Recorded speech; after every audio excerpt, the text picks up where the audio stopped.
At 2 in the morning, over 4,000 Federal soldiers rise to man their fortifications, while Confederate columns march on Helena from all sides, nearly 8,000 soldiers in all, desperate to relieve their comrades of the siege in Vicksburg. Helena represents the Confederacy's final chance to preserve their supply chain and break Grant's siege.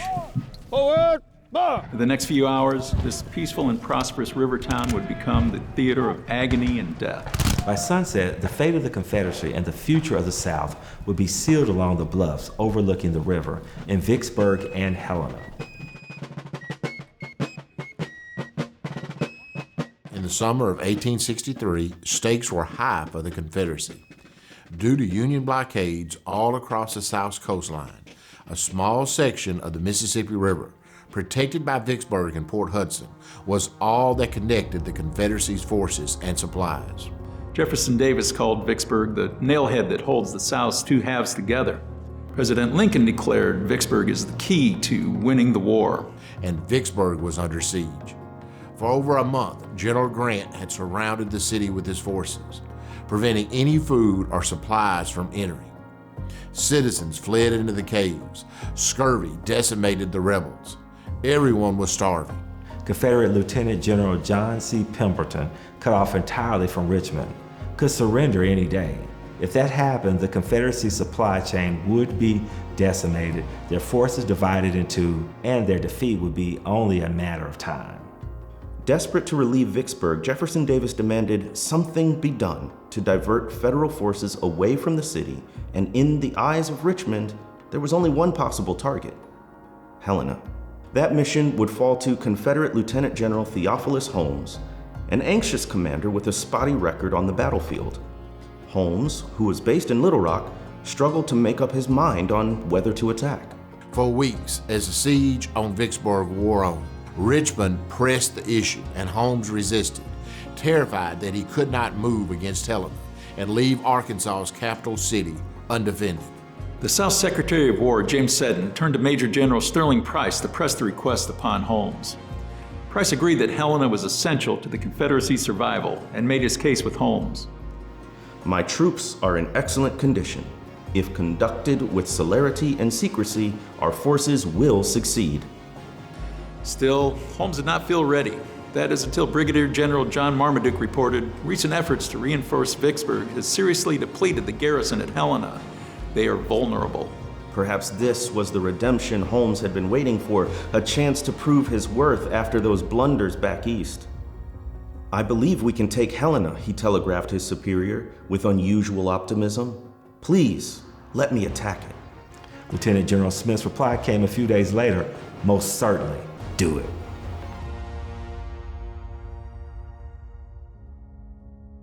On June 22nd, Holmes' army finally began their long march from Little Rock. Confederate surgeon William McPheeters writes of the large champagne basket full of choice eatables they were gifted to supply them on the road. At the same time, 200 miles downstream, Vicksburg was running desperately low on food. Along the way, the whole countryside turned out to wish them well, and by the second day of the march, the secrecy Price had determined as crucial to the success of the Helena campaign was lost. As word passed quickly to the Union commander at Helena, Major General Benjamin Prentiss, that a gray host was on the move. At Shiloh, the Confederates took Prentiss by surprise. Thousands died, and he was taken prisoner. With his reputation on the line, he vowed to never be caught unprepared again. Holmes's column headed northeast along a route similar to today's Highway 49 in order to rendezvous with Price's infantry in Cotton Plant, who marched southward from Jacksonport through muddy swamps and marshland. Meanwhile, in Helena, General Prentiss had received word from his spies that the Confederate force was twice as large as it actually was, some 15,000 men. To prepare, Prentiss had the reveille sounded at 2:30 every morning to rouse his 4,000 men to prepare for the battle of their lives. They built fortifications on every road leading to the city to prevent artillery from passing through, while the U.S.S. Tyler, an ironclad gunboat, rode an anchor below the town. Federal forces had also built batteries on 4 hilltops along Crowley's Ridge, strategically surrounding the city with heavy weapons. These batteries were backed up by even more heavy artillery at the formidable Fort Curtis and the U.S.S. Tyler. To make matters worse for the Confederates, the Union troops blocked the approaches to the batteries by felling an impregnable field of trees. And between the batteries, hidden among the brush-choked ravines, were long lines of rifle pits. Prentiss had done all that he could to make Helena impenetrable. As the rebels marched, the overall mood, which began with optimism and bullishness, darkened with the weather as summer storms turned the road to mush. To move forward, Price's men had to slog through knee-deep mud and ford a host of flooded river bottoms. Some days, they did not move at all. Price had claimed Helena conquerable with secrecy and celerity, meaning haste, and now both were lost. Upon their arrival, the Confederates discovered the felled trees blocked all roads leading into town. Combined with the steep hillsides on either side, and with no time to clear the obstacles, Holmes decided to leave the artillery behind and rely only on his greater numbers to defeat the enemy. Unaware the Federal forces were already in their fortifications, rifles and cannons at the ready. On the final morning of the march, McPheeters writes, "I never witnessed a more solemn procession. Before the sun sets, many of these poor fellows will have bit the earth, and their spirits have departed to them who gave them. And perhaps I may be of the number. It was indeed a melancholy march, silent and dark." On July 3rd, as Robert E. Lee suffered heavy losses at Gettysburg, Holmes' brigades arrived outside Helena. That evening, General Holmes told his commanders to attack at daylight, but he failed to specify an exact time.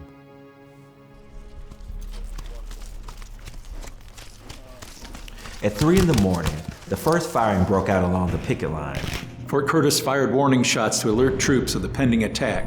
Civilians, like 12-year-old Marjorie Murphy and her 3 siblings, took shelter in their fireplaces as the cannonballs from Fort Curtis whistled above their homes.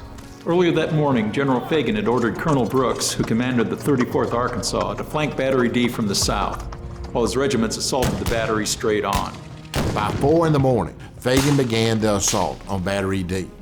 Although much of his regiment was still entangled in the maze of trees, Fagan rushed forward, wanting to stay on pace with the other attacks. They fought their way into the 2nd and 3rd rifle pits, seizing them through leaden rain and iron hail.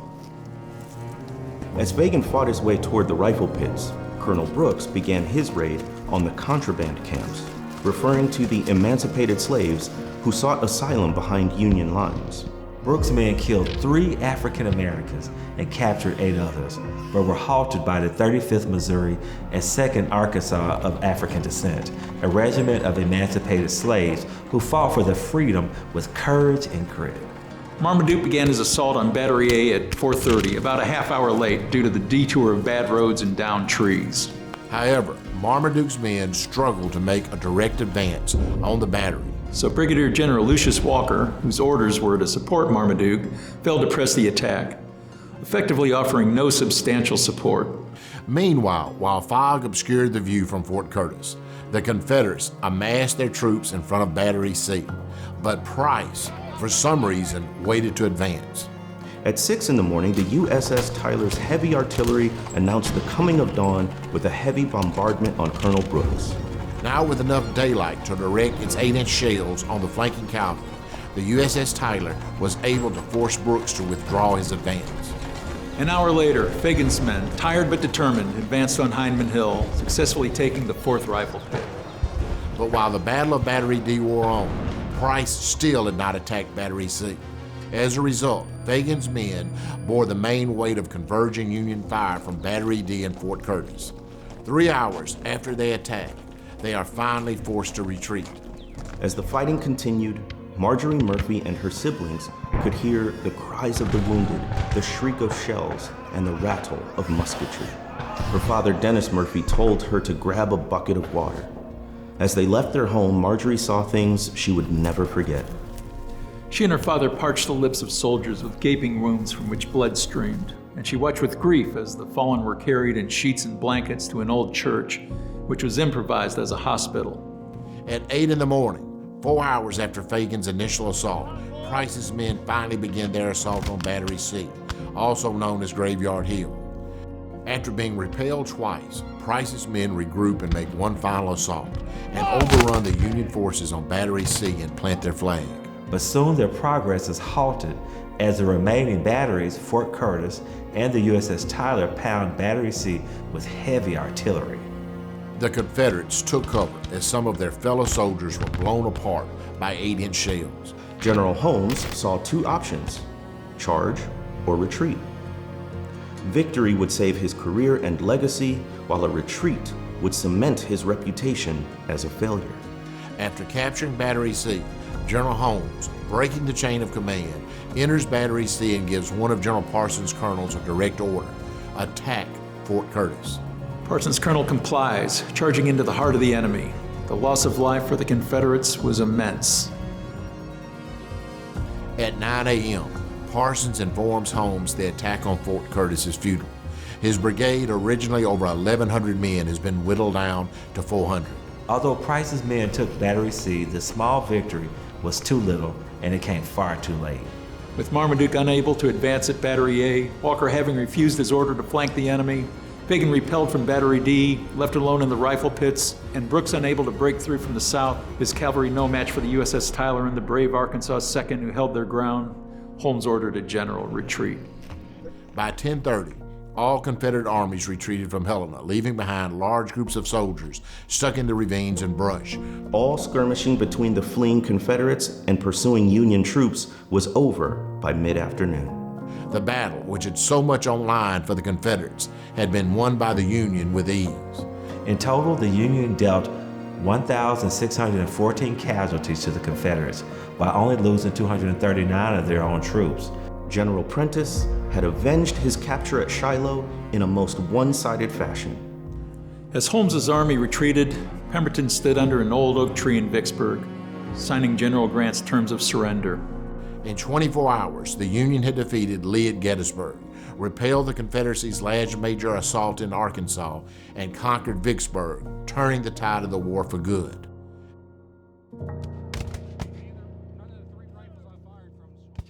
For the Confederacy, the Battle of Helena was ultimately a tragic waste of human life.